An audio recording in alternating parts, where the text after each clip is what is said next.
Hello students, তোমাদের সবাইকে আমাদের চ্যানেলে ওয়েলকাম জানাই। দেখো, আজকে আমরা তোমাদের ক্লাস 6 এর প্রশ্নবিচিত্রা থেকে সেকেন্ড সামেটিভ পরীক্ষার জন্য 17 নম্বর যে স্কুল দেওয়া হয়েছে পরিবেশ ও বিজ্ঞানের কান্দি রাজা এমসি গার্লস হাই স্কুল, এই স্কুলের প্রশ্নপত্রটি আমরা আজকে ক্লাসে সলভ করে নেব। যারা চ্যানেলটিতে প্রথমবার এসেছো তারা প্রথমত চ্যানেলটি সাবস্ক্রাইব করে নিও এবং পুরনো যে সমস্ত ক্লাসগুলো হয়ে গেছে সেগুলো দেখার জন্য তোমরা আমাদের চ্যানেলের প্লেলিস্ট অপশনে যাবে।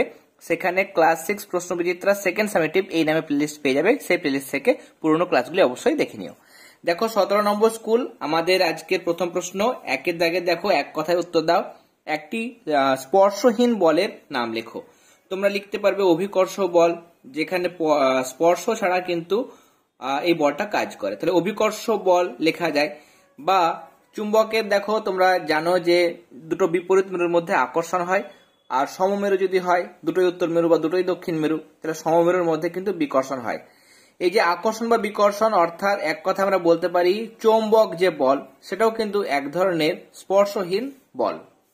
এরপরে গভীরতা বৃদ্ধি পেলে তরলের চাপ কি বৃদ্ধি পায়? অবশ্যই লিখবে যে গভীরতা বৃদ্ধি পেলে তরলের চাপ বৃদ্ধি পায়। ঠিক আছে, তোমরা প্রথমে লিখবে যে হ্যাঁ, নিয়ে এই কথাটা লিখবে কেমন, যে গভীরতা বৃদ্ধি পেলে তরলের চাপ বৃদ্ধি পায়। মানুষের হৃদস্পন্দন মিনিটে কতবার? তোমরা লিখবে মানুষের হৃদস্পন্দন মিনিটে 72 থেকে 80 বার। এরপরে 2 দেখো, সঠিক উত্তরটি বেছে লেখো। গ্রানাইট রূপান্তরিত হয়ে নিস এ পরিণত হয়। এসআই তে তড়িৎ প্রবাহে যেটা একক সেটা হচ্ছে অ্যাম্পিয়ার। উদ্ভিদের বৃদ্ধি পরিমাপক যন্ত্র আমরা অনেকবার পেয়েছি, এটা হচ্ছে অক্সানোমিটার। এরপরে এলপিজি এর পুরো নাম, এলপিজি এর পুরো নাম হচ্ছে লিকুইফাইড পেট্রোলিয়াম গ্যাস। তাহলে তোমরা এটা দেখে দেখে লিখে নেবে। এরপরে আয়তন সমান দেখো দৈর্ঘ্য গুণ প্রস্থ গুণ, এখানে কি বসবে? এখানে তোমরা লিখবে উচ্চতা। স্তম্ভ মেলাতে দেওয়া হয়েছে। প্রথমে দেখো জীবাশ্ম জ্বালানি, এটা হচ্ছে দেখো কয়লা, এটা 1 নম্বর। ক্লোম শাখা, এটা ফুসফুসের মধ্যে দেখতে পাওয়া যায়, এটা 2 নম্বর। সবুজ উদ্ভিদ হচ্ছে উৎপাদক, তাহলে এক্ষেত্রে তোমরা এই যে এটা এর সঙ্গে যাবে। আর ঘর্ষণ যেটা, সেটা কিন্তু হচ্ছে এক ধরনের ক্ষয়, তাই না? ঘর্ষণের ফলে বস্তুর কি হয়? ক্ষয় হয়, ঘর্ষণে তাপও উৎপন্ন হয়। আর ইরেজারের ক্ষেত্রে তোমরা দেখেছো ঘর্ষণের ফলে ইরেজার বা গাড়ির যেগুলো টায়ার সেগুলোর ক্ষয় হয়। এরপরে নেক্সট 5 দাগের প্রশ্ন, দ্বিপত্র কপাটিকার অবস্থান লেখো। দ্বিপত্র কপাটিকা থাকে বাম অলিন্দ ও বাম নিলয়ের মাঝে। বাম নিলয়ের মাঝে। নেক্সট, লিন্ডেম্যানের 10% সূত্রটি লেখো। টেক্সট বুকের মধ্যে তোমরা এটা পেয়ে যাবে। তাছাড়া দেখো লিন্ডেম্যানের 10% সূত্র রাইমার্টিনে দেওয়া হয়েছে। প্রতিটি পুষ্টি স্তরে গৃহীত শক্তি 10% ওই পুষ্টি স্তরে জীবদের দেহ গঠনের কাজে লাগে, যা পরবর্তী পুষ্টি স্তরে জীবরা গ্রহণ করতে পারে। আর বাকি 90% শক্তির কিন্তু কোনরূপ কোনো স্থানান্তরকরণ হয় না। এটা দেখো পেজ নাম্বার হচ্ছে 186। নেক্সট দেখো 3 নম্বর প্রশ্ন, পোড়াচুনে জল মেশালে কোন শক্তিতে রূপান্তরিত হবে? এখানে যখন আমরা পোড়াচুনে জল দিই তখন সেক্ষেত্রে তাপ উৎপন্ন হয়, এবং পোড়াচুন তার মধ্যে যেহেতু রাসায়নিক বিক্রিয়া হয় এবং তার মধ্যে রাসায়নিক শক্তি অন্তর্নিহিত থাকে, তাহলে এক্ষেত্রে আমরা বলতে পারবো যে রাসায়নিক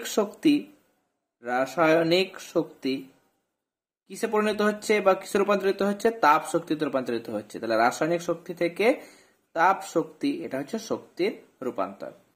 নেক্সট 6 দাগে দেখো প্রথম প্রশ্ন, আন্তর্জাতিক প্রমাণ মিটার বলতে কি বোঝায়?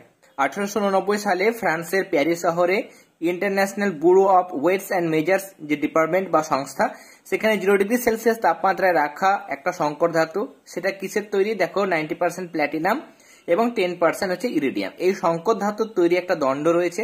সেই দণ্ডের দেখো এরকম একটা দণ্ড, সেই দণ্ডের মাঝে 2 প্রান্তে 2টি নির্দিষ্ট দাগ রয়েছে। সেই 2টি দাগের যেটা মাঝের দূরত্ব, কেমন, সেই 2টি নির্দিষ্ট দাগের মাঝের যেটা দূরত্ব, সেটাকেই সারা বিশ্বে প্রমাণ বা স্ট্যান্ডার্ড 1 মিটার ধরা হয়। নেক্সট কোশ্চেনে চলে যাব, আকরিক বলতে কি বোঝায়? আর লোহার আকরিকের নাম লেখো। পেজ নাম্বার 57 তোমরা লিখবে, যে খনিজ থেকে ধাতুকে সস্তায় ও সহজে বার করা সম্ভব তাকে ধাতুর আকরিক বা ওর বলা হয়। আর লোহার আকরিকের নাম হচ্ছে, তোমরা লিখবে হেমাটাইট। নেক্সট কোশ্চেন, খাদ্য শৃঙ্খল কাকে বলে? আর একটি তৃণভূমির খাদ্য শৃঙ্খলের উদাহরণ দাও। খাদ্য শৃঙ্খলের সংজ্ঞা তোমরা লিখবে রাইমার্টিনের পেজ নাম্বার 185। যে পদ্ধতিতে সূর্য থেকে প্রাপ্ত শক্তি উৎপাদক থেকে পর্যায়ক্রমে মানে ধাপে ধাপে খাদ্য খাদক সম্পর্কের মাধ্যমে বিভিন্ন প্রাণীগোষ্ঠীর মধ্যে প্রবাহিত হয়ে শক্তি প্রবাহের যে ধারাবাহিকতা সেটা বজায় রাখে তাকে খাদ্য শৃঙ্খল বলে। আর তৃণভূমির খাদ্য শৃঙ্খল তোমরা পেয়ে যাচ্ছ পরের পেজে। তোমরা এরকম ভাবে এক্সাম্পল দেবে, সবুজ উদ্ভিদ বা তুমি লিখতে পারো ঘাস, সেটা হচ্ছে উৎপাদক, তারপর সেটাকে খাচ্ছে ঘাস ফড়িং, সেটা প্রাথমিক খাদক, ঘাস ফড়িংকে খায় ব্যাঙ, ব্যাঙকে খাচ্ছে সাপ, সাপকে খাচ্ছে ময়ূর। তাহলে প্রাথমিক গৌণ এটা হচ্ছে প্রগৌণ বা তৃতীয় শ্রেণীর খাদক, আর ময়ূর হচ্ছে এখানে সর্বোচ্চ শ্রেণীর খাদক। নেক্সট, অস্থি সন্ধি কাকে বলে আর স্যাডল সন্ধি কোথায় থাকে? 234 পাতায় দেখো দেওয়া হয়েছে দুটি বা ততোধিক অস্থির সংযোগস্থলকে অস্থিসন্ধি বলে, বা তুমি লিখতে পারো দুই বা তার চেয়ে বেশি অস্থির মিলনস্থলকে অস্থিসন্ধি বলা হয়। আর স্যাডল অস্থিসন্ধি কোথায় দেখতে পাওয়া যায় এখানে তোমরা লিখবে, দেখো এক কথায় লিখতে পারো বুড়ো আঙুলে। যদি কি কি দিয়ে তৈরি মানে কোন কোন হাড়ের সংযোগস্থলে এই স্যাডল সন্ধি দেখতে পাওয়া যায় সেটা লিখতে পারলে আরো ভালো হয়। দেখো হাতের মধ্যে মানে আঙুলের মধ্যে দেখো মেটাকার্পাল ও কার্পাল অস্থির মাঝখানে কিন্তু স্যাডল সন্ধি থাকে।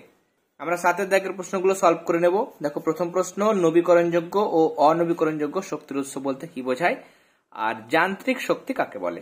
প্রথমে আমরা আসবো দেখো নবীকরণযোগ্য শক্তির উৎস বা যেটাকে অপ্রচলিত বা অচিরাচরিত শক্তির উৎস বলা হয়।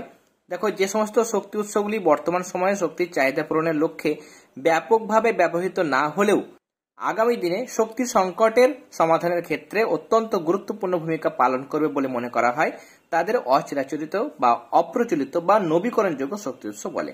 কেন নবীকরণযোগ্য বলা হচ্ছে তার কারণটা ওখানে দেওয়া হয়েছে যে একাধিকবার শক্তি উৎপাদনের কাজে ব্যবহারযোগ্য হওয়ায় এদের নবীকরণযোগ্য উৎস বলা হয়, মানে বারবার এটাকে ব্যবহার করা যায়।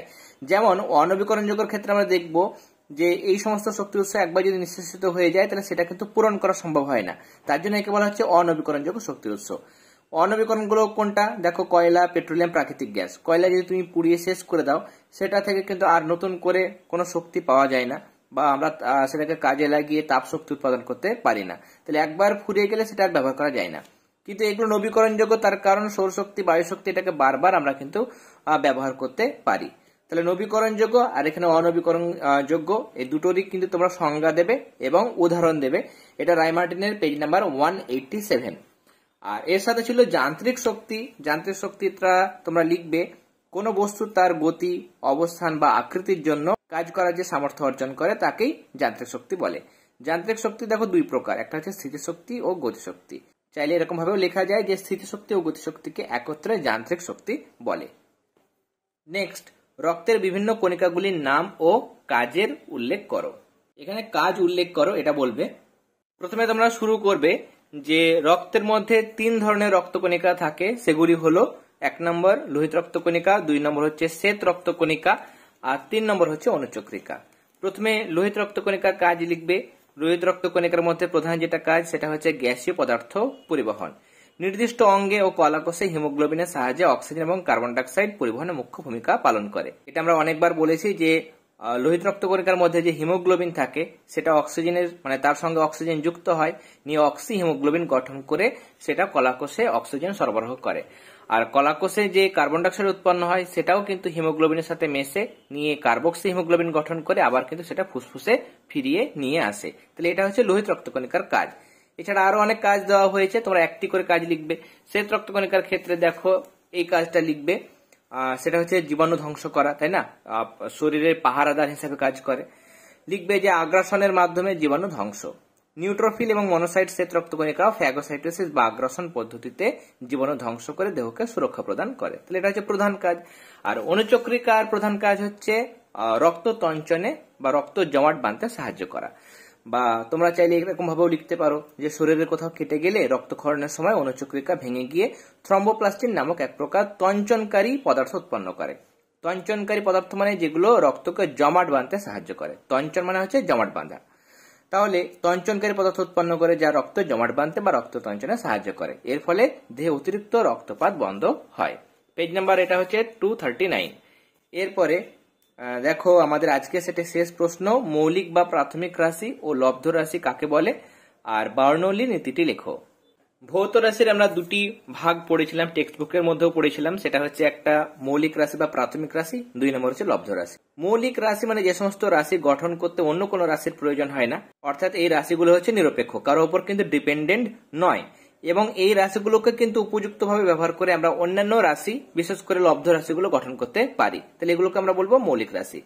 দৈর্ঘ্য ভর সময় সিজিএস পদ্ধতিতে এই 3টি হচ্ছে মৌলিক রাশি, আর এসআই পদ্ধতিতে 7টি মৌলিক রাশি রয়েছে। আর লব্ধ রাশির সংজ্ঞায় তোমরা দেবে যে সমজাতীয় বা ভিন্ন জাতীয় মৌলিক রাশিগুলির সাহায্যে যে ভৌত রাশিগুলিকে গঠন করা যায় তাদের লব্ধ রাশি বলে।